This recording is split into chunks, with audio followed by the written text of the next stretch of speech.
Evan always adored Christmas Eve. The snow falling outside, the firelight flickering against the wooden walls of their winter cabin. It all felt magical, but this year something felt off. That night, he couldn't sleep. A sound woke him, a faint, scratching noise, like claws raking against wood. He lay still, listening. The noise came again, louder now, from downstairs near the chimney. Swallowing his fear, Evan slid out of bed. The creaky stairs groaned under his weight as he descended. The living room was dark, the only light from the dying embers in the fireplace. Then he saw it. Long, bony fingers tipped with claws reached down from the chimney, gripping the edges of the hearth. The figure that followed was worse than any nightmare. She was hunched and monstrous, her skin a deep, bruised blue that glistened in the faint firelight. Her eyes were milky white, yet seemed to see everything. Her teeth, long and sharp, jutted from her gnarled mouth, and her wiry gray hair hung in matted clumps around her twisted face. It was Black Annis, the hag of the woods.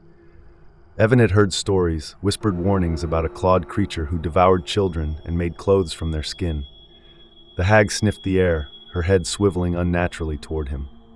"I smell little bones," she rasped, her voice like the groan of a rusted hinge. Evan froze, unable to move as she crawled out of the chimney on all fours, her claws scratching deep grooves into the wooden floor. Her breath came in ragged, icy puffs as she drew closer, her maw opening wide enough to unhinge her jaw. A sudden thud upstairs broke the spell. Evan's parents stirred, their heavy footsteps echoing above. Black Annis hissed, her elongated ears twitching. "Not tonight, little one," she whispered, her rancid breath making him gag. "But I'll return for you soon." With a guttural growl, she lunged back into the chimney, her claws tearing into the stone as she disappeared. Evan's parents came rushing down, startled by his screams. The living room showed no sign of the hag except for deep scratches in the floor and a foul stench that lingered in the air. That night, Evan swore he'd never sleep again. But he couldn't stop thinking about Black Annis's parting words. Days turned into weeks, and every evening, Evan stared at the chimney, waiting for her return. He never slept soundly again, and somewhere in the dark woods, the Black Annis licked her claws, her hunger growing. She was patient.